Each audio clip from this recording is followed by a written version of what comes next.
कि सोती हुई एक लड़की हो जो थक गई, 20 कस्टमर निपटा दिए, लेकिन उसकी डिमांड ज़्यादा है, रात के 2 बज रहे हैं, कोई शराबी आता है, अभी चाहिए, नहीं तो अभी मार पीट जो कर सकता है वहाँ सब करता है।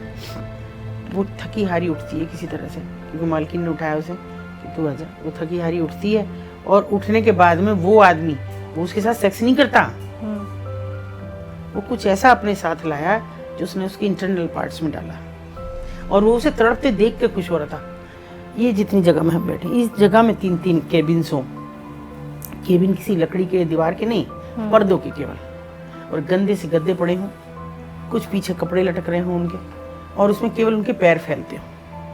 इतनी दूर में उनको लेटना पड़ रहा है, किसी के साथ बैठना पड़ रहा है कस्टमर के। 2010 में सोनागाछी में एक कस्टमर ने एक बच्ची की ब्रूटली मर्डर किया अंदर ही कमरे में, सेकंड हैंड की। ये उल्टा है, आप सेकंड हैंड आज मोटरसाइकिल खरीदिए, कल कहते हैं कि वो सेकंड हैंड हो गई, अब इसका वो रेट नहीं रहा। वहाँ औरत का सेकंड हैंड का रेट है, क्योंकि वो यूज्ड है, उन्हें पता है कि अब इस पर ज़्यादा मेहनत करनी नहीं है तुम्हें। मैम, इस धंधे में दलाल की क्या भूमिका है? आम आदमी की तो क्या वो है, पुलिस तो मुफ्त में सेक्स की भूख मिटाती है। मैम, जैसे ये गंगूबाई फिल्म में दिखाया गया है, पल्लू रखना उन लोगों का, हाँ। कपड़ा पहनना, हाँ। या चाल ढाल, वो कितना सच है? 14 साल की उम्र तक लड़की की नाक में एक रिंग रहती थी, इसका मतलब वो अभी वर्जिन है, उसको कोई कस्टमर मांग भी नहीं सकता था। ये चबूतरा उनकी ज़िंदगी है, ये बहुत बड़ी कड़वी सच्चाई है।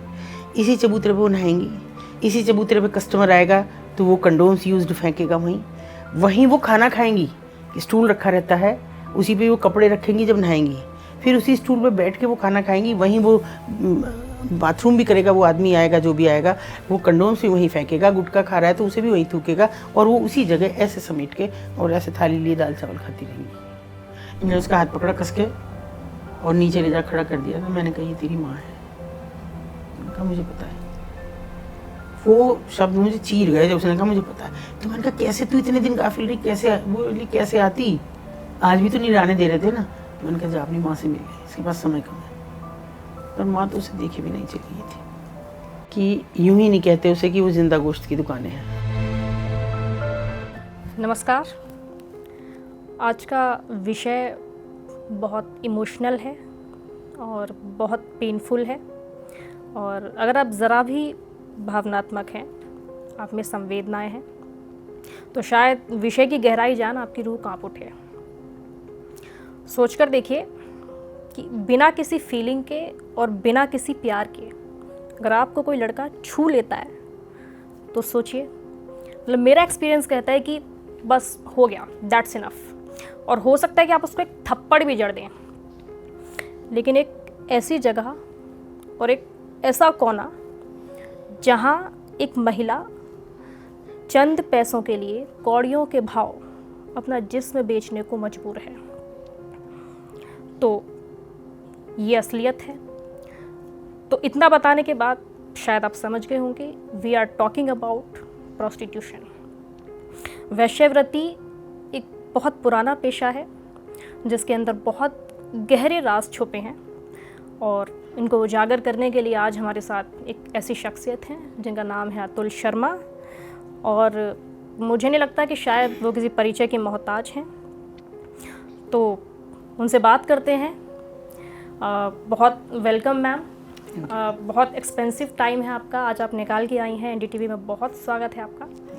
तो सबसे पहले हमारा सवाल मैम से यही है कि ये कहाँ से आपको महसूस हुआ, ये बगावत की लड़ाई कहाँ से आपको लगी कि आई शुड डू दैट, मतलब अब स्टैंड ले लेना चाहिए? देखिए, मैं इसको अगर दूसरे तरह से कहूँ तो शायद ऊपर वाले ने इसलिए भेजा कि मुझे वहाँ जाना है, और अगर नहीं होता ऐसा तो बहुत कम उम्र से, जब मैं 6-7 साल की रही होंगी, तब से वो सब चीज़ें मेरे सामने आने लगी थी कि जो मुझे वहाँ खींच के ले जाने वाली थी आगे। जैसे उस बाज़ार से गुज़रना तो घर में बार बार हिदायतें, पापा की भी अम्मा की भी, ऊपर नहीं देखना जब वहाँ से निकलो।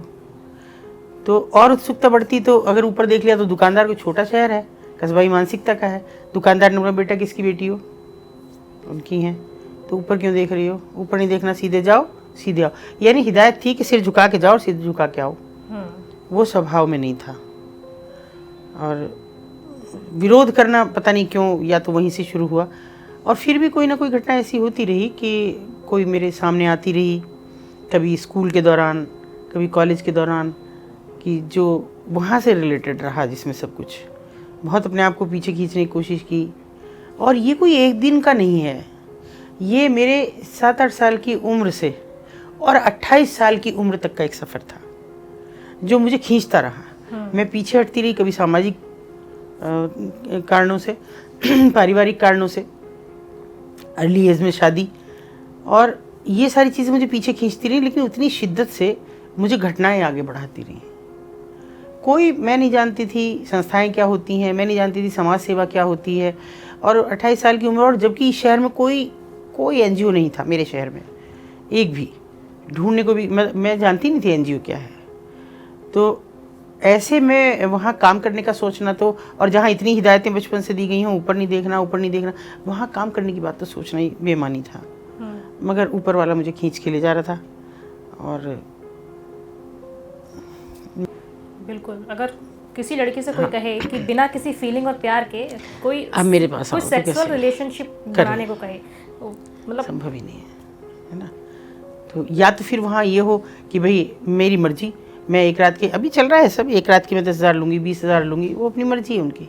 सामने वाला भी उतना ही पैसे वाला है, साफ़ सुथरा है, मगर वहाँ वो हैं जो रिक्शे वाले हैं, ठेले वाले हैं, वेंडर्स हैं, अभी वॉल पेंटिंग वाले हैं, ये इस तरह के लोग हैं जिनके हाथ से नहीं हुए, जिनमें से केमिकल की बदबू आ रही है और चूना मिट्टी के हाथ हो रहे हैं, वो वहाँ जाने वाले लोग हैं जिनके पास 500-600 रुपये उनकी दिहाड़ी है, और उसमें से 200-250 रुपये उनको यहाँ देने हैं। तो क्या इमेजिन कर सकते हैं। और वो अच्छे से अच्छी लड़की ढूंढते हैं, कम उम्र की ढूंढते हैं, सबको बच्चा चाहिए, छोटा ही उम्र की लड़की चाहिए, 14-15 साल की लड़की चाहिए। तो कैसे कोई यकीन करे। लोग कहते हैं ये अपनी मर्जी से खराब औरतें हैं, मुझे एतराज़ है इस बात से। तो मैम, ये सेक्स जो रैकेट है उसका चैनल चलता कैसे है और इसके पीछे कौन लोग होते हैं? देखो, अगर बहुत पुरानी बात करें तो ये पीढ़ी दर पीढ़ी चलने वाले एक मात्र सत्तात्मक परिवार थे, जिनमें माँ का नाम था, उनकी नानी, उनकी माँ, वो खुद, फिर उनकी बेटियाँ, उनकी नातिन उसी पेशे में आ रही थी। और वो राजस्थान के नट, कंजर, बेड़िए इन जातियों से संबंध रखते थे, जिनमें मर्दों को दारू पीनी थी और घर पे बैठ के ताश खेलना था, जुआ खेलना था, और औरतों को इस धंधे में उतारना था। अच्छाई ये थी कि कोई लड़की अगर इस धंधे में नहीं आना चाहती थी तो उसको खुली छूट थी कि तुम शादी करके घर बसा सकती हो। बहुएं उनकी इस पेशे में नहीं आती थी। वो जो पीढ़ी दर पीढ़ी चला रहा है वो चल रहा था। तो वहाँ क्योंकि उनको नाच गाने का दौर था, मेरे देखते देखते बदला। मैं अगर 31 सालों में कहूँ, अब सितंबर में 31 साल हो जाएंगे, मैं अगर उस दौर में कहूँ तो वो ऐसा दौर था कि जब तबले की थाप भी थी, हारमोनियम भी सुनाई भी देते थे, और मैंने खुद भी उनके बड़े कार्यक्रम किए, और जिसको मीडिया ने बहुत सराहा कि मंच पे लाई मैं उन्हें, तुम अपनी कला को सामने लाओ। वो मेरा ये प्रयास था कि ये आ जाए तो हो सकता है इस गलीज पेशे में ये अपना रहे। पर वो मेरे देखते देखते कब बदला, कब वो सच्चाई हो गई कि जो 1956 में एक्ट बना ITPA, वो कब देह व्यापार निरोधक अधिनियम, और वो देह व्यापार में यहाँ बदल गया। यानी मैं आज जो सोचती हूँ कि हो सकता है बड़े शहरों को देख के तब ये देह व्यापार निरोधक अधिनियम उस समय बना हो, क्योंकि देह व्यापार शब्द जोड़ दिया, जबकि मुझे इससे बड़ा एतराज़ है। इसलिए एतराज़ है कि एक तरफ आप कह रहे हैं देह व्यापार, जब आप व्यापार शब्द जोड़ देते हैं तो वो लीगल हो जाता है। वो देह का हो या विदेह हो, वो फिर लीगल हो गया। ये आपका जो है ये एक बिजनेस है, उनका भी बिजनेस है। आपका कानून मान रहा है कि ये देह व्यापार है, आप उनको सेक्स वर्कर कह रहे हैं, है ना। हम भी तो वर्कर ही कहते हैं, ये फैक्ट्री वर्कर हैं ये, या किसी और उसमें वर्कर हैं। तो उनको वो अधिकार क्यों नहीं है जो और दूसरे वर्कर्स को हैं? उन्हें तो इतना भी अधिकार नहीं कि अपने जिस्म पे भी हो, है ना। आप दुनिया भर में स्लोगन लगाते हैं, से no to polythene, Beti Bachao Beti Padhao, कहाँ बच रही हैं बेटियाँ? आप उस नरक में जाके देखिए। मैम, आप वहाँ जाती हैं, आप गई होंगी कई बार वहाँ, अब क्या मतलब क्या देखा हमेशा ही आपने? जाती हूँ। कैसा मंजर होता है वहाँ का? आप शायद सुन के कई दिन रोटी नहीं खा पाएंगे, इतनी गंदगी होती है। अगर किसी ने यहाँ जो भी सब लोग हैं, आप गंगूबाई देखी हो तो आपको ध्यान हो, जो वो सो कॉल्ड उसका प्रेमी होता है, वो आता है और वो पर्दे के पीछे नहा रही है, चबूतरा बना हुआ है। ये चबूतरा उनकी ज़िंदगी है, ये बहुत बड़ी कड़वी सच्चाई है। इसी चबूतरे पर वो नहाएंगी, इसी चबूतरे पे कस्टमर आएगा तो वो कंडोम्स यूज्ड फेंकेगा वहीं वो खाना खाएंगी कि स्टूल रखा रहता है, उसी पे वो कपड़े रखेंगी जब नहाएंगी, फिर उसी स्टूल पे बैठ के वो खाना खाएंगी, वहीं वो बाथरूम भी करेगा, वो आदमी आएगा जो भी आएगा वो कंडोम्स भी वहीं फेंकेगा, गुटखा खा रहा है तो उसे भी वहीं थूकेगा, और वो उसी जगह ऐसे समेट के और ऐसे थाली लिए दाल चावल खाती रहेंगी। जिस जगह मैं ये भी नहीं सोच सकती, मैं जैसे एक दिन एक लड़की को मैंने खाते देखा तो मुझे अजीब अंदर से वोमिटिंग जैसे होने को भी, तो मैंने कहा बेटा यहाँ क्यों बैठे हो, इसे उठाते हुए उसने मुझे ऐसे देखा, और वो खाना कैसे खा रही थी, ऐसे जैसे बस जा रहा है किसी तरह मुंह पेट भरना है, क्योंकि शायद किसी कस्टमर की इंतजार है कि अगर ये नहीं आया तो आज मेरे पैसे कम रह जाएंगे, जिसे मुझे पुलिस के देने हैं, जिसे मुझे दलाल के देने हैं, मालकिन के देने हैं और ऑनर के देने हैं, जिसे मुझे, और फिर जो कपड़े वाला है उसकी किस्तें देनी है, जो डॉक्टर आता है रेगुलर चेकअप के लिए चूल्हा छाप उसके पैसे देने हैं, मेकअप के देने हैं, चूड़ा के देने हैं, तो वो सारा उसके दिमाग में घूमता रहता है। और 200-250 पे भी बहस होती है, नहीं ये लड़की तो थोड़ी उम्र ज़्यादा होगी, इसके कम हो जाएंगे पैसे। तो वो अपने आप को यंग दिखाने के लिए, अपने आप को सब चीज़ें करने के लिए उनको बहुत कोशिश करनी पड़ती है। तो आप उस जगह पे खड़े नहीं हो सकते हैं, खड़े बदबू से और उस गंदगी से। मैं कहती हूँ कि 20-20, 25-25 कंडोम्स यूँ पड़े रहते हैं यूज्ड, और वहाँ बैठ के लड़की रोटी खा रही है। उनके पास अपनी चॉइस होती है कि अगर वो नहीं चाहें तो, मतलब नहीं इंटरेस्टेड हैं तो नहीं, कोई चॉइस नहीं होती। कोई चॉइस नहीं है, क्योंकि उसके पीछे 2 कारण है। पेट तो सबका रोटी मांगता है, आप कितने बेजान हो, कितने भी मरने को हो रहे हो, फिर भी कुछ मांगेंगे खाने के लिए, और तू जिंदा है। सच बात तो यह है कि यूं ही नहीं कहते उसे कि वो जिंदा गोश्त की दुकानें हैं। वहाँ वो जब हम एक जानवर को काटते हैं हलाली के किसी त्योहार के नाम पे, दूसरे नाम पे, वो हलाल हो जाता है, वो मर जाता है, ये जिंदा है, इन्हें जीते जी हलाल किया जाता है। आप इमेजिन नहीं कर सकते कि एक छोटा सा, ये तो बहुत बड़ा जगह है, ये जितनी जगह में हम बैठे, इस जगह में 3-3 केबिन्स हों, केबिन किसी लकड़ी के दीवार के नहीं, पर्दों के केवल, और गंदे से गद्दे पड़े हों, कुछ पीछे कपड़े लटक रहे हों उनके, और उसमें केवल उनके पैर फैलते हों। इतनी दूर में उनको लेटना पड़ रहा है, किसी के साथ बैठना पड़ रहा है कस्टमर के। बराबर वाली लड़की को पता है इधर वाली लड़की के साथ क्या हो रहा है, किचन के बराबर की जगह, हाँ, उसमें उनको रहना पड़ता है। तो वहाँ पे वो कौन दूसरी के साथ जाती कर रहा है, या तेरे साथ भी हो सकती है, वो भय, वो डर, वो लगातार उनके भी अपनी बात ध्यान नहीं कर रहे कि तुम्हारे साथ क्या बीत रहा, लेकिन दूसरे के साथ ध्यान रहता है, उसके साथ क्या बीत रहा होगा। डिस्कस नहीं कर सकती बाहर जाके, कह नहीं सकती है, और बाहर आके बस एक है उनको कि वो ये चेहरा नहीं कोई छुएगा उनका, बस चेहरा, सॉरी, नहीं छुएगा। अच्छा, कोई भी कस्टमर आएगा तो चेहरा नहीं छुएगा, चेहरे पे दाग नहीं आना चाहिए, ओके। बाकी आप कहीं भी कुछ भी करिए, कितना भी जाती करिए। बहुत बार होता है कि मैं देख रही हूँ सामने एक लड़की बैठी है, मैं हमेशा ही आई कांटेक्ट के साथ बातचीत में वो रखती हूँ, ये नहीं, मैं बहुत लोगों का सुन रही हूँ जो कहते हैं हम जाते हैं, हम ये करते हैं, हम कुछ नहीं करती। मैं तो कुछ भी नहीं करती। मैं तो जाती हूँ, मेरी लड़की दिखी है मुझे सामने बैठी है, मैं यहाँ बैठी हूँ, मेरी निगाह गई तो उसके बहुत सारे लाल लाल निशान हो रहे थे, जैसे अभी ताज़ा ताज़ा खरोच दिया हो किसी ने। तो मैंने उससे पूछा, क्योंकि मालकिन भी बैठी है, धीरे से मैंने पूछा क्या, तो ऐसे बोली, मैंने उससे पूछा कि ये क्या है, ये कस्टमर ने किया, मैंने कहा मना नहीं कर सकती थी, तो उसने कहा पैसे कहाँ से लाऊंगी, फिर मना करूंगी तो कैसे। और ये एक क्षण में करना है, हमें समझना है, एक पल में समझना है कि वो क्या कह रही है। और ये आप तब कर सकते हैं जब आप उसके दिल में झांक रहे हो, और वो दिल में झांकना इतना कष्टकर होता है, शायद आप लोग सोच भी नहीं सकते, क्योंकि आप प्रोफेशनल हैं, मैं शायद प्रोफेशनल नहीं हूँ। उनके अंदर में झांकना कि आप उनके दुख को अपने अंदर उड़ेल रहे हैं, वहाँ जा रहा है वो। हर वक्त मेरे मन में एक ही कल्पना रहती थी कि मैं बहुत सेफली अपने बच्चों को, अपनी बेटियों को छोड़ के आती हूँ उनकी दादी के पास, उनकी चाचियों के पास, ये सोच के कि इनके पास ये सुरक्षित है। और बीच बीच में भी जब मोबाइल आ गए तो पूछती हूँ कि मैंने कहा वो बच्चे गए स्कूल, आ गए ट्यूशन चले गए, ये सब चीज़ पूछती हूँ। इनका कोई पूछने वाला नहीं है, कोई इनकी माँ नहीं है, कोई इनका बाप नहीं है, कोई जिस चीज़ से हम बचाने जा रहे हैं ये उस काम के लिए यहाँ पे, जिस उस दुविधा से बचाना चाह रहे हैं, अपने बच्चों को सेफ रखना चाह रहे हैं, कोई नरपिशाच ऐसा ना मिल जाए, और वो नरपिशाच यहाँ आमंत्रित है। कोई नहीं पूछता, कोई बच्ची बैठी है उसकी हल्का सा बाल ऐसे आ गया, ऐसे करेंगे, मना कर रही है, 1 बार किया 2 बार किया कि भाई ऐसे मत करो, मतलब कह ही सकती है कि नहीं कसमस आई। मैंने उनसे कभी क्यों कर रहे हो ऐसे, तो कैप लगाई हुई थी। बोले आप मुझे पहचान नहीं? मैंने कहा डीएम लगाया। क्या लगाया कि मैं तुझे पहचानूंगी? बोले जी मैं थाने का दीवान जी हूँ, आप मुझे नहीं पहचान रही। इतना गुस्सा आया, मैंने चप्पल निकाल के मैं भागी उसके पीछे। कहा दीवान जी तो क्या लड़की के साथ जबरदस्ती करेगा? तो आप क्या किससे फिर, जब जो हमारा हितैषी है वही हम पे जुल्म कर रहा है तो किससे उम्मीद करेंगे? हमारे साथ कुछ होता है हम कहाँ भागते हैं पुलिस के पास ना, और वहाँ पुलिस खुद कर रही है, मारपीट कर रही है, चुनौती कर रही है, मुफ्त में सेक्स की भूख मिटा रही है। कौन सा काम नहीं है? कौन बचाएगा फिर उन्हें? जो रक्षक की भक्षक है वहाँ कोई उन्हें बचाने वाला नहीं है। कोई उनकी चीखें नहीं सुनता, नीचे दुकानदार नहीं सुनते। जब नई लड़की आती है उसकी जो चीखें है ना, वो कैसे दिल से दिल तक हो के मुझ तक पहुँचती है मुझे नहीं पता लगा आज तक भी। लेकिन क्या उन दुकान, मैंने हज़ारों बार पूछा, फिर मेरे ज़्यादातर परिचित ही हैं, मैं अभी तक भी किसी भैया कह रही हूँ, चाचा जी कह रही हूँ, कुछ भी, तो मैं कभी कभी पूछती हूँ आपको नहीं आती? बेटा हमें तो आवाज़ नहीं आई। ये कैसा बड़ा झूठ है। आपके यहाँ अंदर ऊपर कमरा है और एक पत्थर कटा हुआ है जिस पे कालीन पड़ा है, और वहाँ से आप रस्सी की लेडर उतारते हैं और लड़की निकाल देते हैं।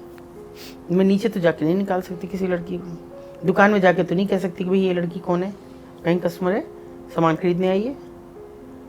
तो पूरा सपोर्ट आप किसकी बात करेंगे? पुलिस वहाँ जब बैठी है तो मैं तो डर जाऊँ, वापस आ जाऊँगी। दुकानदार वहाँ लड़की उतार रहा है तो आप क्या कर सकते हैं? नीचे का दुकानदार कह रहा है ना बेटा ये तो ऐसी लड़की है, हमारे कस्टमर है, कुछ खरीदने आई है। और लड़की कैसे बोलेगी जब उसे पता है कि तुझे ऊपर से तो उतारा गया है यहाँ तक? हर जो सिस्टम बना हुआ है वो ऐसा बना हुआ है कि आप उस सिस्टम को तोड़ के वहाँ जाने की बात बहुत मुश्किल सोच पाएंगे। जब ये भी सच है कि जब महिलाएं एचआईवी पीड़ित हो जाती हैं तो डॉक्टर्स भी उनके साथ अनटचेबिलिटी जैसा व्यवहार करते हैं, पार्शियलिटी करते डॉक्टर हैं। नहीं सभी करते हैं, सभी करते हैं। नीचे फेंक दिया जाता है, तिल तिल कलम करके मरने के लिए सड़क पे फेंक दिया जाता है। वहाँ उस जगह पर उनकी कोई जगह नहीं है, क्योंकि फिर तो कस्टमर ही नहीं आएंगे उनके पास। जैसे ही ये बात फैली, ये तो आग की तरह फैलती है, जैसे ही फैलेगी कि एक लड़की एचआईवी पॉजिटिव फलाने के कमरे पर हो गई, समझो वो कमरा तो बंद हो गया अभी के अभी। तो वो तो सवाल नहीं उठता, वो तो मरने को छोड़ दी जाती है।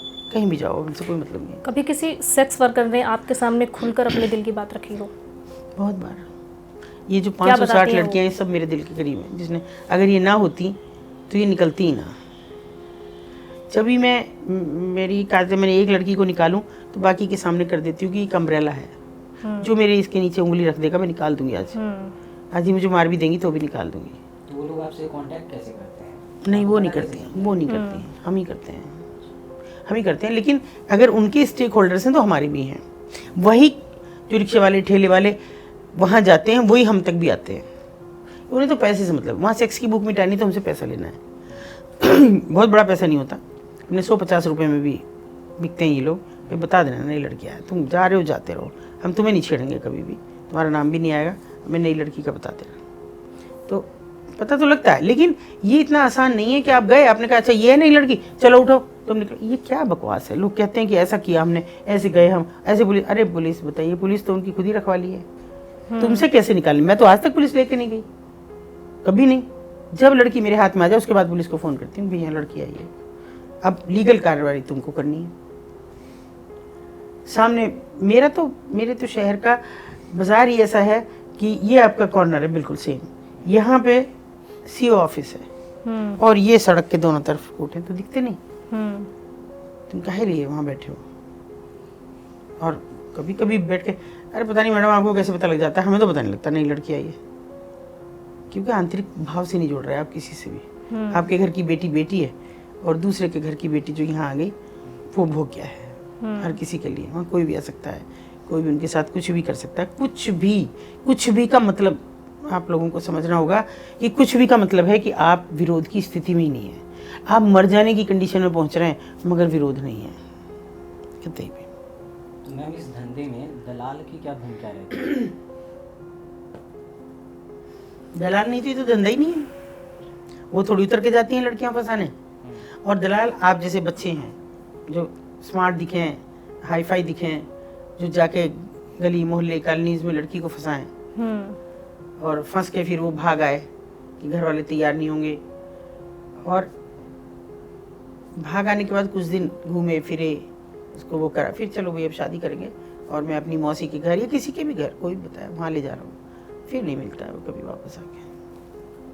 मैम एक दिन में कितने कस्टमर्स का प्रेशर होता है उनके ऊपर? 15 से 20। 15 से 20। और अगर तबीयत खराब हो जाए? देखिए उस दिन रोटी भी नहीं है उन्हें नसीब में।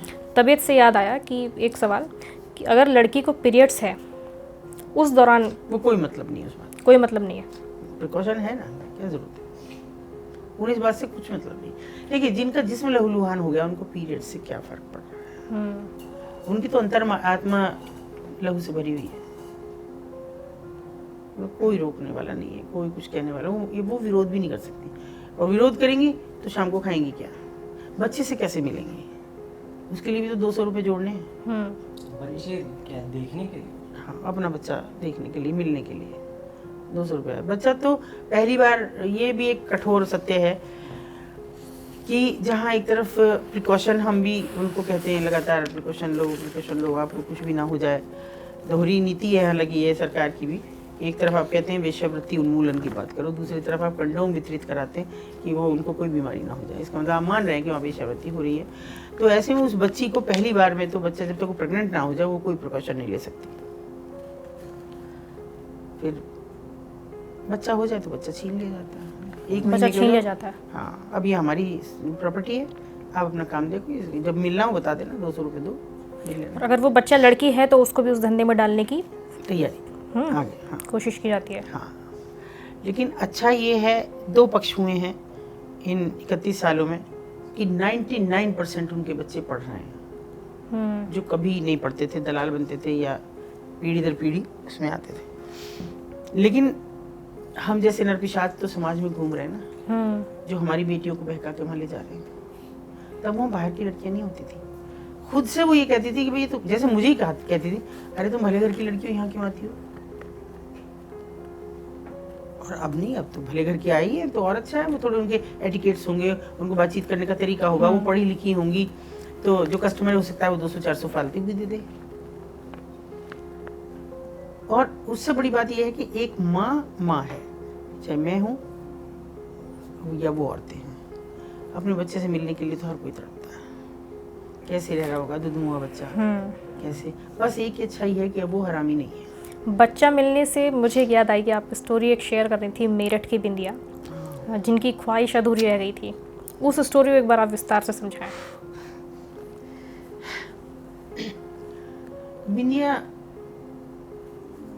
बिंदिया इतना आसान नहीं है नाम बिंदिया, लेकिन सच तो यह है किसी के माथे पे तो सजी नहीं कभी।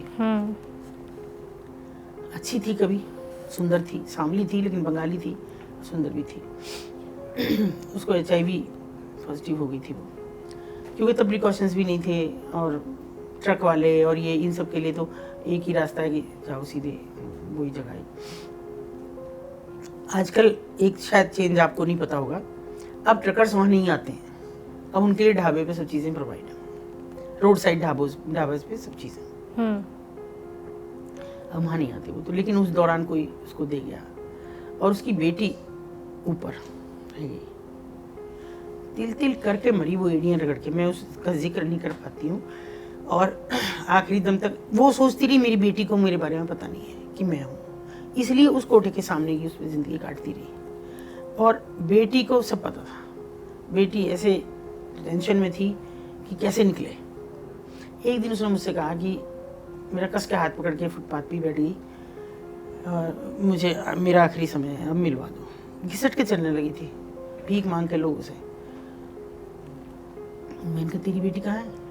और सच्चाई ये है कि मुझे भी नहीं पता था उसकी बेटी है वहाँ, होता तो मैं कब का निकाल देती उसे, या उसकी माँ से मिलवा देती उसके जीते जी। दुख मुझे इसी बात का है। तो उसने कहा कि मेरी बेटी वो है, इसके यहाँ है और ये नाम है। मैंने कहा तूने तो कभी बताया नहीं। बोला आपने पूछा ही नहीं, मेरे पास समय नहीं है, मुझे बेटी से मिलवा दो मेरी एक बार। मैंने कहा उसको नीचे तो नहीं आने देगी वो, कि चलो छज्जे पे ले आओ, मैं देख लूँगी। मैंने उसका हाथ पकड़ा लड़की का, पता नहीं मुझे क्या हुआ, मैं ऊपर गई। मैंने कहा थोड़ी देर रुक, मैं हारी हूँ। मुझे ऐसा लगा कि अभी, क्योंकि ठंडे हाथ पैर हो रहे थे, कि ये शायद बचेगी तो नहीं, लेकिन हो सकता है बेटी को देख ले और मिल जाए, गले से लगा ले, तो इस छीने की इच्छा थोड़ी बहुत जाग जाए कुछ समय के लिए से। मैंने सुना नहीं मालकिन का, कह रही दीदी कहाँ ले जा रही हो, कहाँ ले जा रही हो। मैंने कहा नीचे ले जा रही हूँ। मालकिन ने आपका विरोध किया? हाँ, कि क्यों इसे क्यों ले जा रही हूँ। मैंने कहा तुम्हारा सवाल नहीं है, मैं क्यों ले जा रही हूँ, वापस आ जाएगी, दिमाग मत खराब करो। मैंने उसका हाथ पकड़ा कस के और नीचे ले जा खड़ा कर दिया। तो मैंने कहा ये तेरी माँ है। मैंने कहा मुझे पता है। वो शब्द मुझे चीर गए जब उसने कहा मुझे पता है। तो मैंने कहा कैसे तू इतने दिन काफिल रही, कैसे वो बोली कैसे आती, आज भी तो नहीं रहने दे रहे थे ना। मैंने कहा जा अपनी माँ से मिल गई, इसके पास समय कम है। और माँ तो उसे देखे भी नहीं चली गई थी।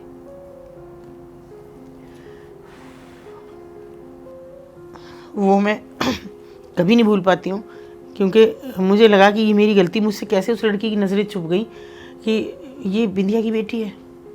और ये भी पहली बार है कि मैं उस औरत का किसी भी चैनल पे कहीं भी बात कर रही हूँ तो मैं नाम ले रही हूँ ओरिजिनल।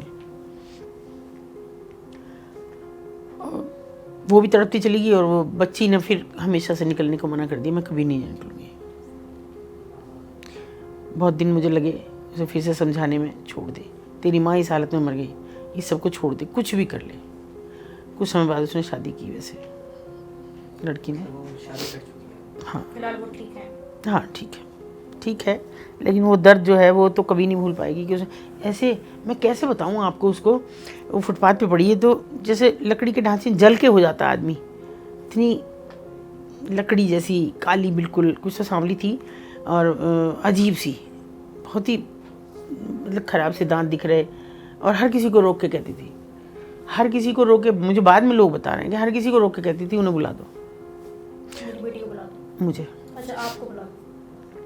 इतने कमबख्त लोग हैं वहाँ के, किसी ने नहीं कहा, किसी दुकानदार ने। सब दुकानदारों से गुहार लगाती थी, वो जब आए ना मैडम तो मुझे बुलवा देना, मेरे से मिलवा देना एक बार। और बिल्कुल अंत समय में मैं उससे मिल पाई।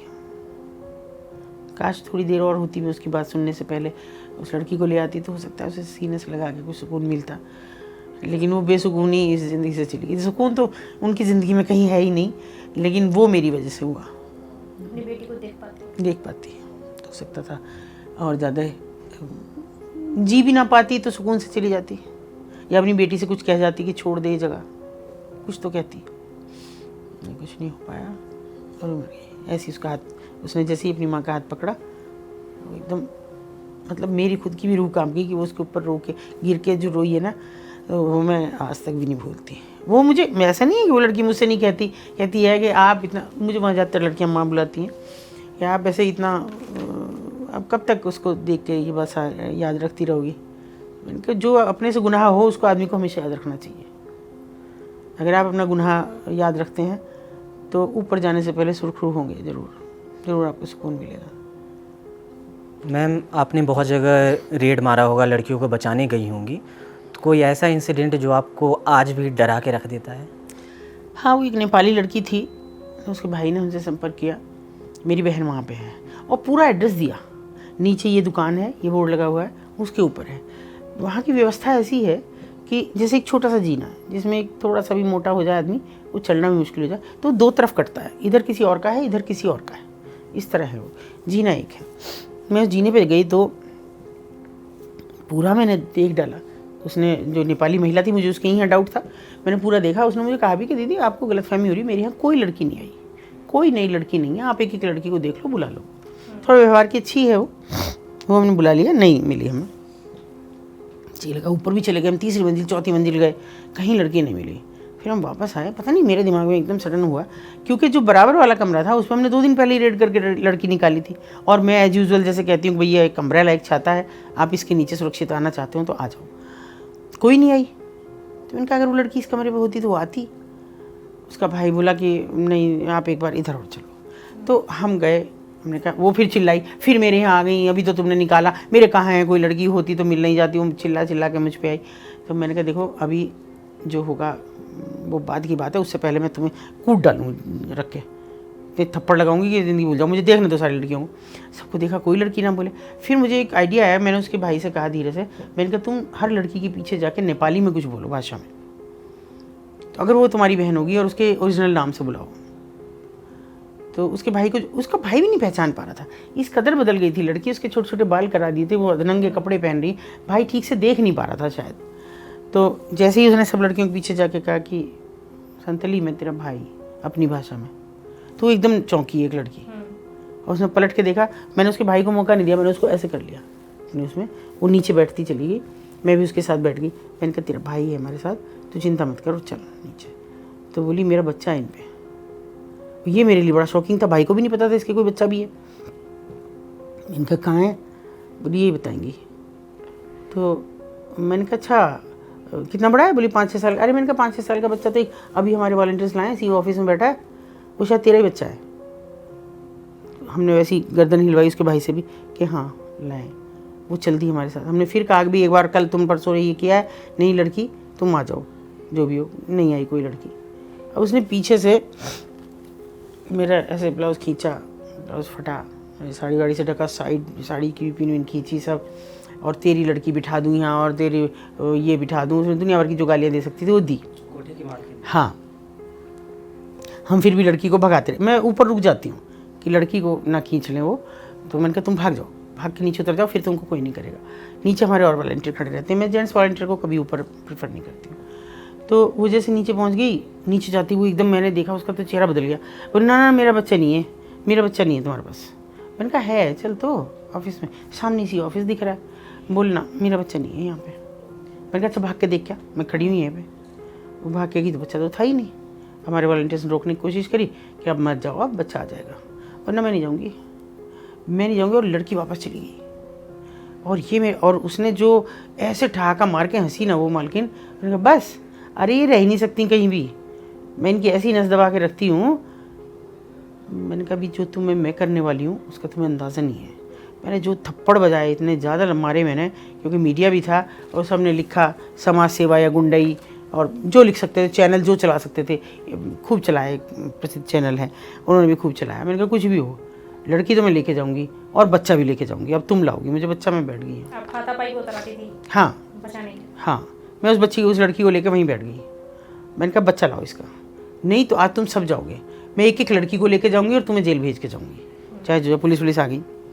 मैंने कहा मैडम चलो बच्चा तो आ जाएगा। मैंने कहा नहीं, मुझे लेके ही जाना बच्चा, मैं हिलूंगी नहीं, कर लो क्या, मेरा भी लिखो, मेरे भी, जहाँ तुम इतने मुकदमे लिखते हो एक और लिख दो, मुझे फ़र्क नहीं पड़ता।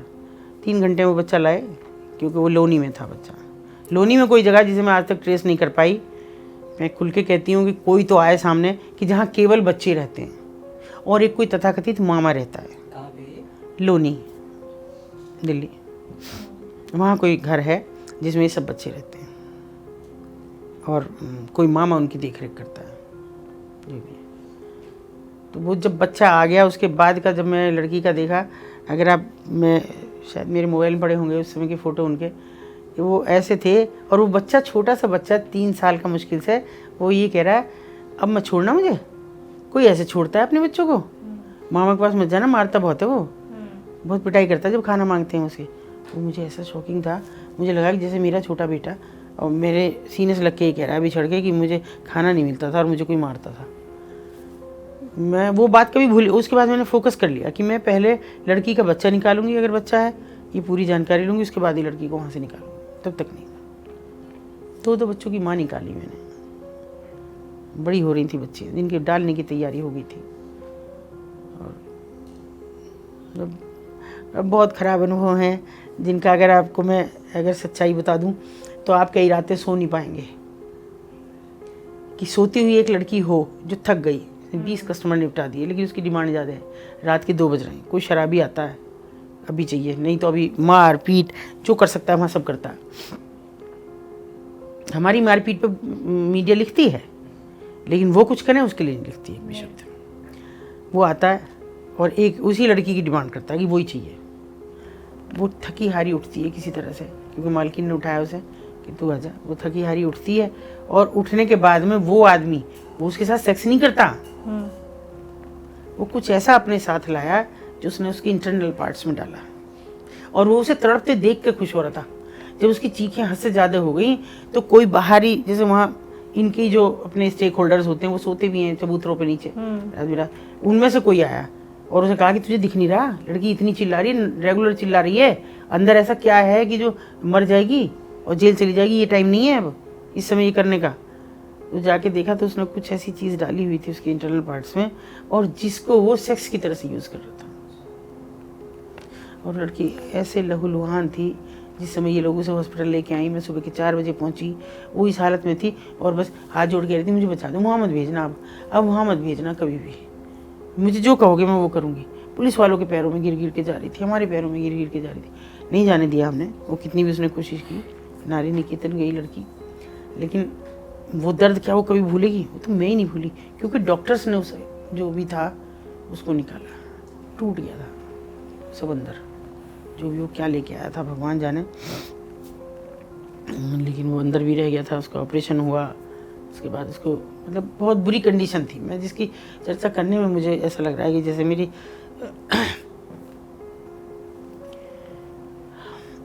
वो एक अलग दुनिया है जो हमारी और आपकी दुनिया से बिल्कुल दूर है, बिल्कुल अलग है।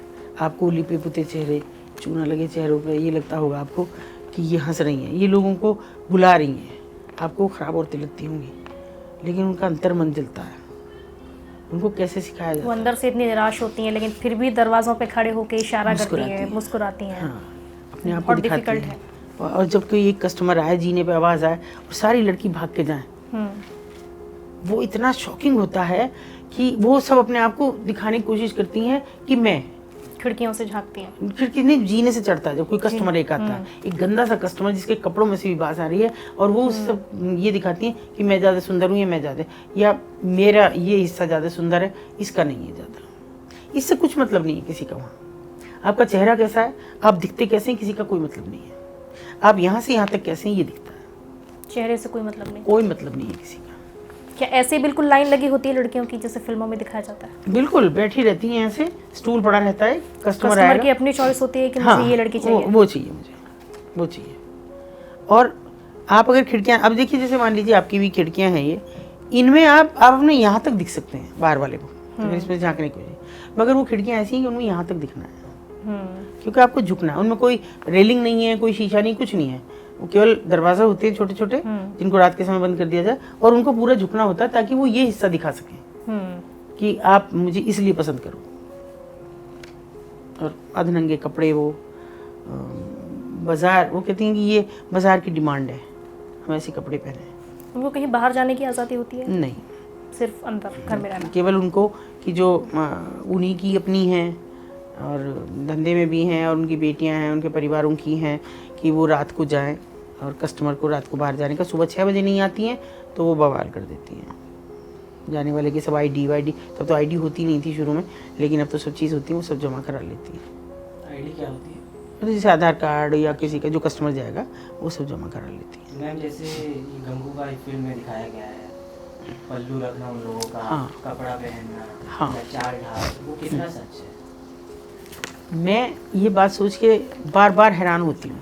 मैंने गंगूबाई 3 बार देखी, 2 बार घर पे OTT पे और 1 बार हॉल में गई मैं देखी। मुझे बार बार ये लगता है कि कैसे उन्होंने, ये मेरे यहाँ ऐसे कपड़े पहने जाते हैं या बाहर दूसरे जो एरियाज़ हैं उनमें भी रेड लाइट एरियाज़ में इसी तरह के पहने जाते हैं। वो यहाँ तक पल्लू सिर पे जब लाएंगे तो हम थोड़ा लंबा रखते हैं, मैं भी सिर पे पल्लू रखती हूँ कि ताकि वो हम पकड़ के चल सकें।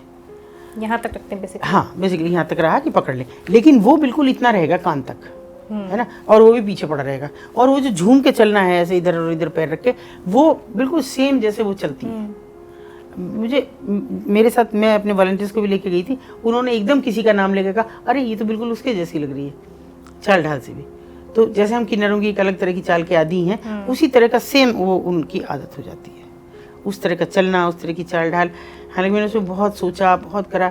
वो मुझे लगता है कि वो रात भर, अब जब एक लड़की किसी इतने सारे कस्टमर्स को झेलेगी तो उसकी चाल में वो तब्दीली ऑटोमेटिकली आ जाती है। फिर वो उसी तरह का चलने लगती है, उसको दर्द का एहसास कम हो सकता है उनका पेट दुखता हो सकता है उनका जिस्म दुखता हो, तो उससे वो इस तरह से चलने लगती हैं। ऐसे शुरू में हम चलेंगे तो अपने चाल से चलेंगे, लेकिन वो ऐसे करके चलती हैं, फिर ये उनकी चाल हो जाती है। तो मैम इसमें नक उतराई की रस्म भी दिखाई गई है, तो वो वास्तविकता वैसी होती है और कितना सच है? ठीक है, अब तो नहीं होती है क्योंकि अब तो सबकी डिमांड है छोटी लड़की, लेकिन एक टाइम ये बड़ा सिस्टमेटिक था कि मेरे सामने तक था। 14 साल की उम्र तक लड़की की नाक में एक रिंग रहती थी, इसका मतलब वो अभी वर्जिन है, उसको कोई कस्टमर मांग भी नहीं सकता था। हाँ, कोई ये भी नहीं कह सकता था कि ये। और जिस दिन नथ उतराई की रस्म होती थी तब कोई बड़े से बड़ा ख़रीदार बुलाए जाते थे, बहुत सारे आते थे जो सब थोड़ी वो लगाए, वो उसके साथ जाती थी और पूरा बाज़ार को उस दिन खाने पे आमंत्रित होते थे। बहुत 2-3 दिन तक सब वो चलता था और वो लड़की 2-3 दिन तक उनके सुपुर्द रहती थी, जो सज्जन 1,50,000 रुपये में उसको खरीदते थे। लेकिन धीरे धीरे ऐसे लोगों का आना बंद हो गया, पैसे वाले लोग तो आते नहीं वहाँ।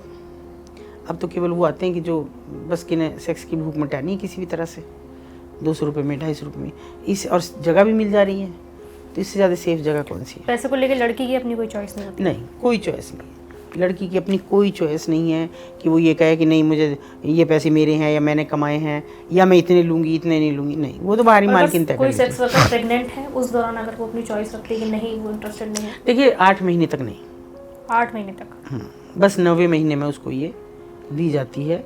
एक बड़े लोगों की लास्ट कहावत महीने है, में कि वो हाँ, क्योंकि कहते हैं कि आमनाल फंस जाती है बच्चे की। और एक और भी वो होता है कि हम लोगों में, मुझे नहीं पता भाई, अब बच्चे हैं आप नहीं जानते होंगे शायद, लेकिन ये कहते हैं कि जब बच्चा पूरा बन जाता है उसके बाद तो घर में भी मर्दों को सेक्स की मनाही होती है कि बेटी भी हो सकती है अंदर। अच्छा, ओके, है ना, तो वो नहीं तो यहाँ तो इसको तो फॉलो नहीं करती है, लेकिन इसको फॉलो करती हैं कि कभी अमनाल फंस जाए और ये मर जाए, हमारे जो पैसा देने वाली वो है, और ये बेटी हो जाए इसके, वो भी पैसा देने वाली होगी, तो वो मर जाए। इससे बेटर है कि अब 9वें महीने में इसको नहीं, और 1 महीना बाद में भी देती हैं उसको हील होने के लिए। ठीक ठाक खिलाती पिलाती हैं, ऐसा नहीं है कि उस समय इनका देखभाल ना करें, खूब अच्छे से खिलाएंगी, जैसे हम लोगों को घर में बहुत खिलाया पिलाया जाता उसी तरह से खिलाती पिलाती हैं ताकि खड़ी हो जाए, और 1 महीने बाद बच्चा छीन के चलो भाई, दूध हो गया, दूध सुखाने की दवाइयाँ दी जाती हैं ताकि दूध ना हो और बच्चा मांगे ना, पहले से बॉटल लगा दी जाती है तो बच्चा अच्छा ऐसा भी होता है? हाँ, बच्चा अलग हो जाए, बच्चा नहीं। अब आप लोग तो आजकल के ज़माने में करती हैं कि भाई हमारी फिगर ख़राब हो जाएगी अगर हम दूध पिलाएंगे, इसलिए बॉटल लगाते हैं, और वहाँ पे इसलिए लगाई जाती है कि माँ इस बच्चे को ना मांग ले, इसका आधार करके और अपना ये काम ना छोड़ दे। बहुत मतलब वो एक अलग दुनिया है, जब आप बैठ के सोचेंगे कि किस दुनिया में अगर हम जाते देखते उस दुनिया को तो कैसा लगता है। बिल्कुल, बहुत मुश्किल है।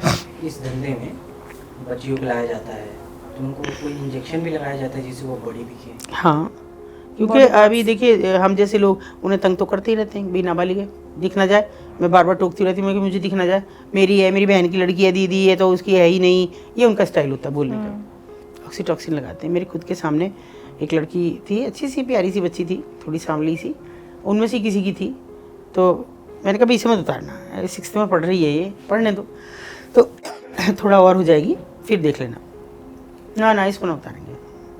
और मैं 1-1.5 महीने बाद गई तो वो लड़की तो धंधे में थी, बाहर लटकी हुई थी, तो मैंने कहा भाई ये क्यों, ये तो वो है, नहीं ये वो नहीं है, वो नहीं है, वो तो मासूम सी बच्ची आपने देखी नहीं, छोटी सी है, ये तो 20-21 साल की उम्र है इसकी। ऑक्सीटॉक्सिन से उनको ग्रो करा दिया जाता है, बॉडी पार्ट्स डेवलप करने के लिए। बॉडी पार्ट, क्योंकि वहाँ बॉडी पार्ट्स की कीमत है और कुछ नहीं है, ना आपकी फेस वैल्यू है, ना आपका रंग की कोई वैल्यू है, बस बॉडी की वैल्यू है। तो ऑक्सीटॉक्सिन दिया जाता है, हम गाय भैंसों को देते हैं। मैं उसके लिए भी अपने नौकरों को एतराज़ करती हूँ कि गाय को मत देना, दूध नहीं दे रही है, गाय को बिल्कुल मत लगाना, भैंस को लगा दो कोई बात नहीं, गाय को मत लगा देना ऑक्सीटॉक्सिन बिल्कुल। और वहाँ औरतों को लगाया जा रहा है, क्या ग्रो करने के लिए, एकदम बड़ा करने के लिए। तो अब जब पुलिस वालों को बच्चा चाहिए तो आम आदमी की तो क्या वो है, पुलिस तो मुफ्त में सेक्स की भूख मिटाती है वहाँ। दया रहम नाम की कोई ना। चीज़ नहीं है ना, दया रहम तो वह नीचे छोड़ के जाता है हर आदमी, वहाँ जाता है केवल एक जिस्म को खरोंचने और कुछ नहीं, और ये नहीं पता कि वो जिस्म पे खरोंच पड़ती ही नहीं है, उनकी आत्मा पे पड़ती है। एक लड़की का रुदन आप देख नहीं सकते, जब वो निकल के आती है ना, और वो ऐसे रोती है इस तरह से धाड़ मार के कि जैसे सारी ज़िंदगी का रोना वो अभी करना चाहती है आज के बाद, और वो विश्वास नहीं कर पाती कई दिन तक कि मैं वापस नहीं जाऊँगी। सचमुच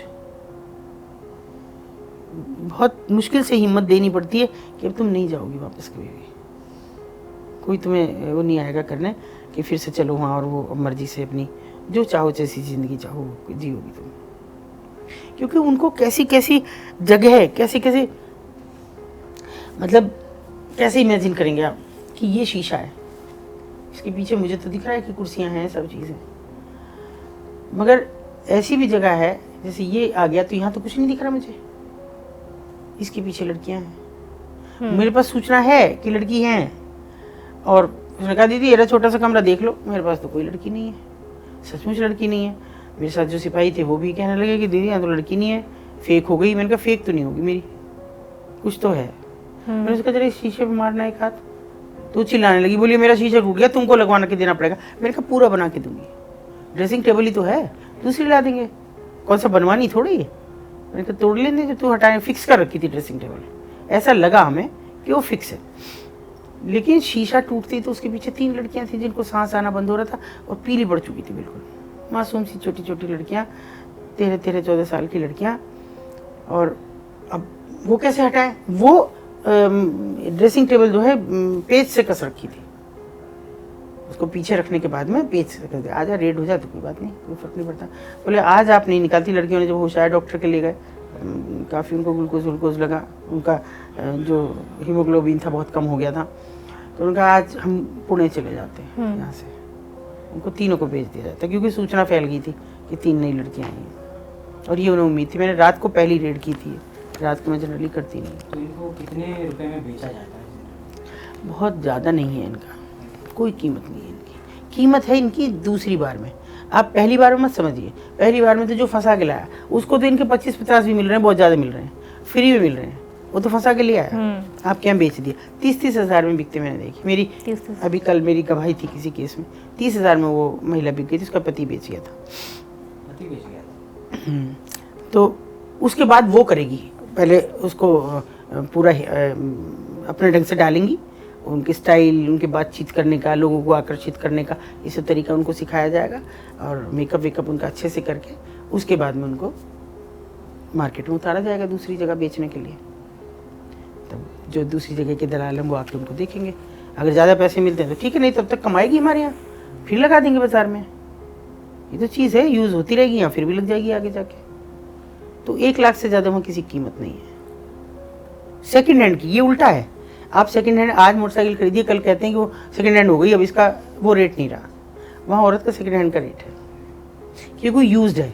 उन्हें पता है कि अब इस पर ज़्यादा मेहनत करनी नहीं है, तुम्हें ना मारपीट करनी है, ना चूना मिर्ची का प्रयोग करना है, तो कुछ भी ऐसा नहीं करना है आपको। Red light area, red light area in जगहों को नाम क्यों दिया जाता है, ये भी एक सवाल है। तो बहुत से लोग, मैं आजकल सब लोग जानते नहीं इस बारे में भी, हाँ लोग जानते नहीं है। रेड लाइट एरिया का मतलब है, आप देखिए आपके यहाँ रेड लाइट है, आप वहाँ रुकते हैं, है ना, इसका मतलब खतरा है आगे। अगर आप रेड लाइट को पार करके जाएंगे, आपका चालान तो होगा ही होगा, आपका एक्सीडेंट भी हो सकता है जो साइड से आ रहा होगा, तो खतरा है। रेड लाइट देखो, रुक जाओ। अच्छा। ये आपकी सेफ्टी है। वो सेफ्टी वहाँ थी, ये अंग्रेजों ने चलाया कि वहाँ लैंप पोस्ट लगे लाल रंग के, जिनमें शाम को जैसे ही बत्ती जलती तो लाल रोशनी फैलती 8 बजे। 8 से सुबह 8 तक रेड लाइट एरिया था वो। अब रेड लाइट हो गई है, अब वहाँ भले घर के लोग नहीं जाएंगे, जो अपनी मर्जी से वहाँ जा रहे हों, बेअदब लोग वो जाएं, रोक नहीं है। हम भी तो नहीं रुकते, अगर रेड लाइट पे नहीं रुक रहे तो अपने आप अपना सिर फोड़ लेंगे, अपने आप अपना एक्सीडेंट कराएंगे या चालान कराएंगे भारी भरकम। वही वो है कि जिसको जाना है तो अपने आप बीमारी लेके लौटेगा, जाने दो। उसके लिए ये अंग्रेज़ों ने व्यवस्था की थी कि एग्जिट पे भी और एंट्री पे भी कि रेड लाइट जली, शाम 8 बजते ही रेड लाइट जल जाती थी, अब आप जाओ मत जाओ। और साथ ही बोर्ड लगा होता था सैनिकों का प्रवेश निषेध, दोनों तरफ, इधर भी उधर भी, ताकि हमारी उनको दारू पिला के दूसरे तरह के नशे करा के कोई सूचनाएं लीक ना कर दी जाए और वो बाहर ना चली जाए, इस तरह का ये होता। बाकी लोग उस एरिया में एंटर ना करें, इसलिए ये व्यवस्था की। ये व्यवस्था है पूरी, बिल्कुल आपके सिग्नल की तरह। ये सिग्नल लाइट है, ये सिग्नल हो गया ग्रीन, तो आप चले जाओ। अच्छा, उसका भी कोई टाइम टेबल होता है सेक्स वर्कर्स का कि वो बाहर निकलती हैं और इशारा करती हैं, उन चीज़ों का कोई टाइम टेबल? वैसे जो रेड लाइट का था वो था रात को 8 बजे से सुबह 8 बजे तक। अच्छा, उसके बाद कोई धंधा नहीं, पूरे दिन सो। लेकिन अभी तो दिन में भी है पूरा, रात को भी 2-2, 3-3 बज जाते हैं औरतों को, पूरा दिन चलता है अभी। सुबह 4, 5, 6 बजे तक तो पड़ी सोती रहेंगी, उसके बाद कोई खाना नहीं बनाना, कोई चाय पानी नहीं बनानी, सब बाजार से आता है, सब रेडीमेड, नीचे से ऊपर सबकी दुकानें चल रही हैं, सब उनके स्टेक होल्डर्स हैं, उनसे उनके काम चल रहे हैं, वो आ जाएंगे, खाते रहो, बनाते रहो और अपना अपने काम पे लगे रहो। आपके पास पैसे हों, रोटी मंगा लो। आपके ये सेक्स वर्कर की हैसियत है। जो ब्रोथल ऑनर है, 2 हैं, एक ब्रोथल ऑनर होती है जिसका बिल्डिंग है, मिल्कियत है जिसकी, एक ब्रोथल कीपर है जो आपसे किराए पे लेकर उसको चला रही है।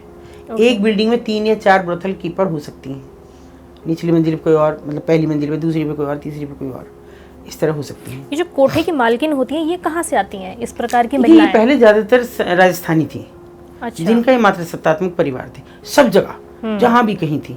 लेकिन अभी नेपाली भी हो गई हैं बहुत। अच्छा। हाँ, अभी भी 2 ही जगह बटा हुआ है, राजस्थानी और नेपाली। और ब्रोथल या फिर जो वहाँ पे अब आउटडेटेड हो गई, उसने धीरे धीरे अपना वर्चस्व बना लिया, तो वो बन गई। चाहे वो हैदराबाद की भी हैं, इधर बंगाल की भी हैं बहुत, कि जो वहाँ पे मालकिन बन गई उसके बाद में, और दूसरी और औरतों को भी लाने लगी, ट्रैफिकर भी बन जाती हैं। तो ये ब्रोथल कीपर का कोई अपना वो नहीं है, उसका ये है कि जैसे 25-30 के बाद ही रिटायर हो जाती हैं। 30 तो नेपाली लड़की खींच पाती है, ये तो 25 तक मुश्किल से इनका कैरियर रहता ही है। और 25 के बाद में उनके पास क्या रास्ता रह जाता है, घर लौटने की जगह नहीं, और जब वापसी की नहीं है तो वो ट्रैफिकर बन के रह जाए, या तो अपने यहाँ जाएं, फंसा के ले आएँ लोगों को, या फिर यहाँ पे दलाली करें। वो भी एक दलाली का तरीका है कि कस्टमर तय हुआ किस लड़की के पास जाना, वो 5 रुपये उसको भी देगा। ऐसे एक बेतुकी सी जिंदगी जी के पूरी कर जाएं। कोई उनका 30 के बाद कुछ नहीं है जीवन का, मजबूरी है उनकी, वो टिट फॉर टैट करती है। जो आपने उनको दिया, आपके समाज ने उनको दिया, वो लौटा के आपको वो आगे बढ़ाते हैं। वो आगे बढ़ा रही है उसे। बस मैं इसलिए उनको बुरी औरतें, खराब औरतें नहीं कहती। तो मैम आप तो बहुत जगह गई होंगी, बहुत सी रेड लाइट एरिया के बारे में आपको जानकारी होगी। हाँ, तो कुछ ऐसा जैसे जीबी रोड हो गया, ये मेरठ में हो गया, तो कुछ ऐसा रेड लाइट एरिया के बारे में जो लोग नहीं जानते हैं? देखिए जैसे मेरठ का है, बिल्कुल मेरठ और बनारस का बिल्कुल डिफरेंट है। वहाँ छतों पे, मतलब ऊपर है, पता नहीं आप बच्चे हैं नए, कोठे का मतलब ही होता है छत, है ना। तो पहले अगर हमारे ज़माने का देखें तो कोठे पे चले जाओ, जाओ शाम हो गई, है ना। हमारे जैसे एरिया में कोठे से एतराज़ किया जाता है, क्योंकि हमारे यहाँ रेड लाइट एरिया है। कोठा शब्द नहीं, छत को छती कहते हैं। लेकिन गांव देहात में अब भी अंदर के कमरे को कोठा कहते हैं, जिसमें भूसा चारा रखा जाए उसको भी कोठा कहते हैं।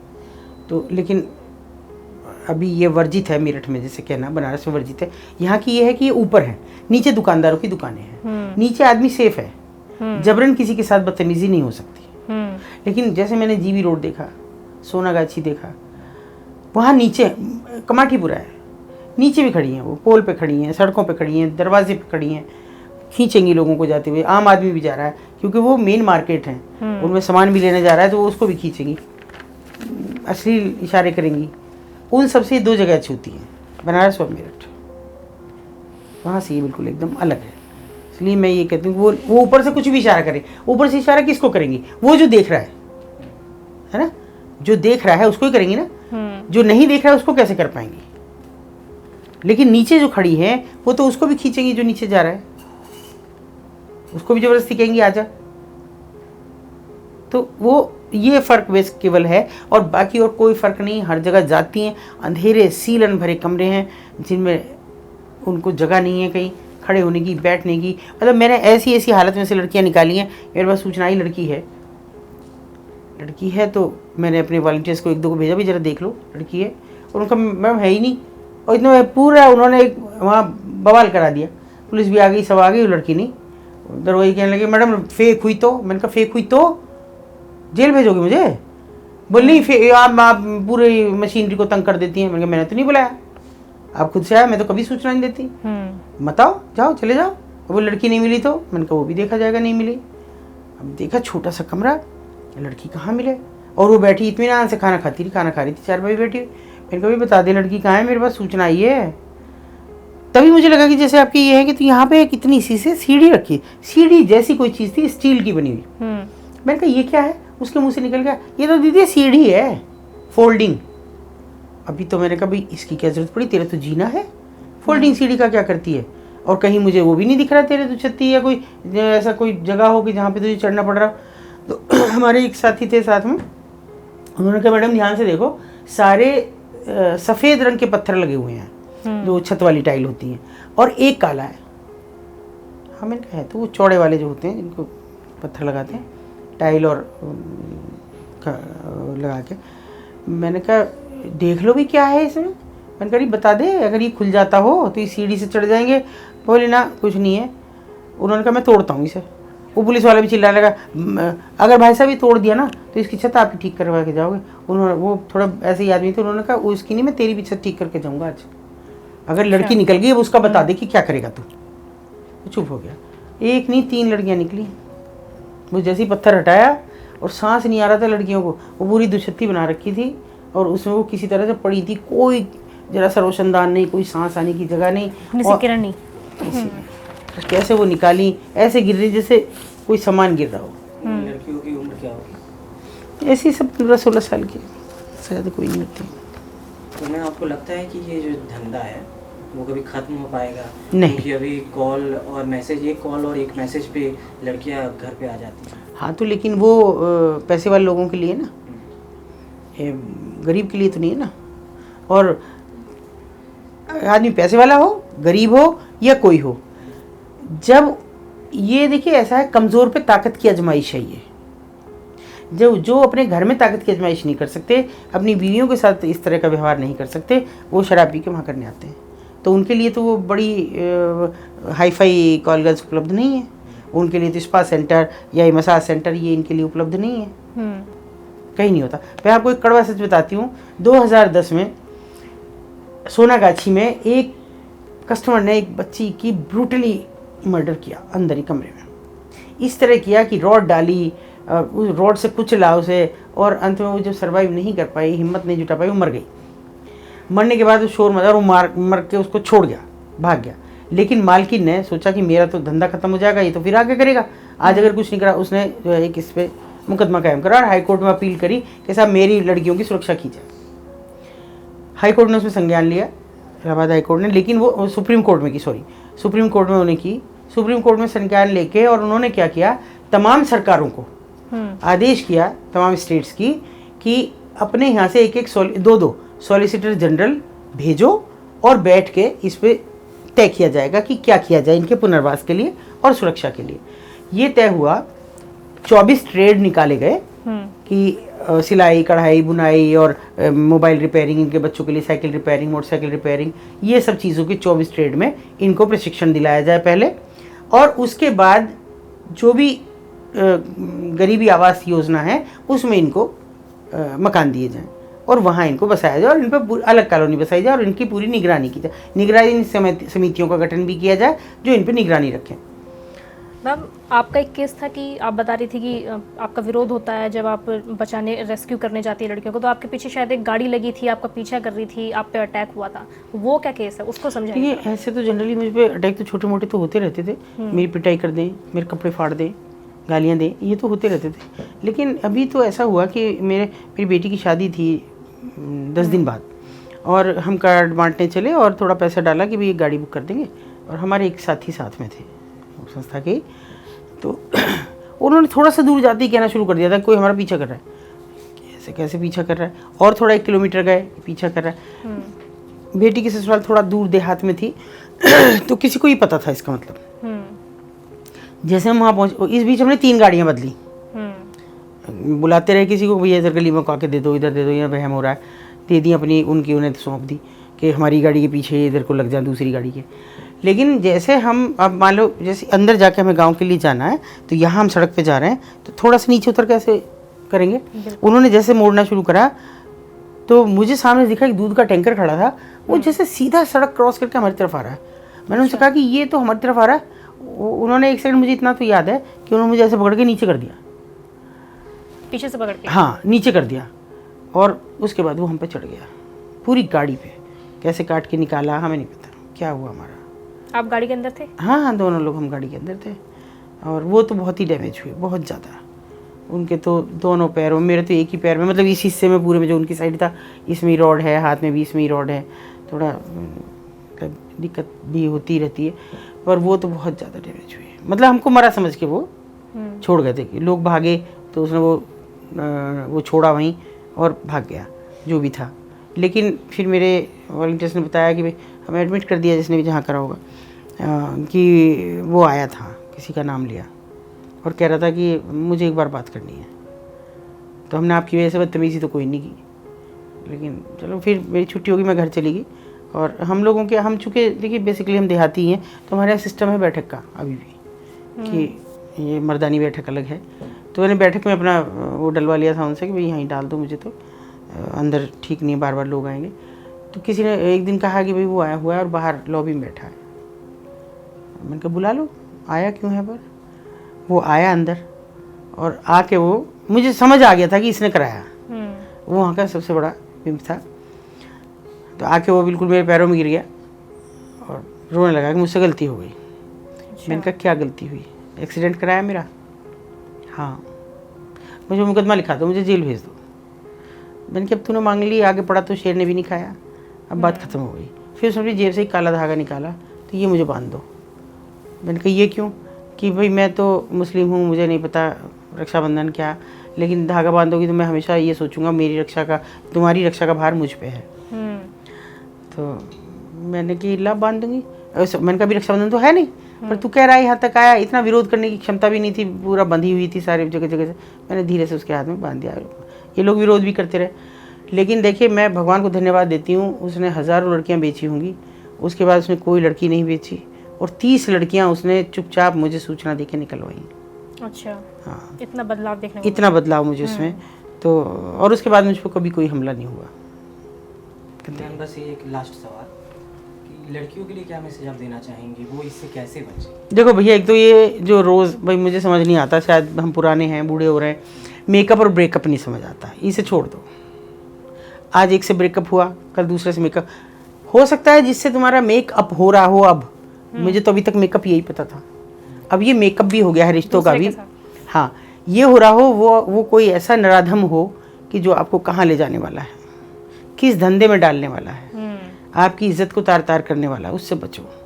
अपने माँ बाप की सुनो, आज़ादी और उच्छृंखलता में फ़र्क समझ लो।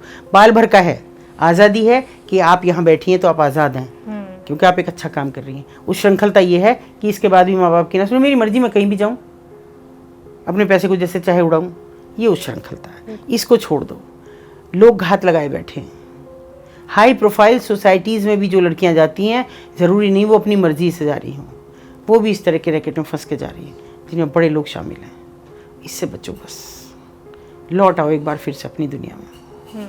बस मेरा तो इतना कहना है, लौट सको लौट जाओ। मैं पहनने की आज़ादी देती हूँ, खूब बढ़िया खाने की आज़ादी देती हूँ, लेकिन श्रृंखलता की आज़ादी नहीं। बस उससे बच जाओ।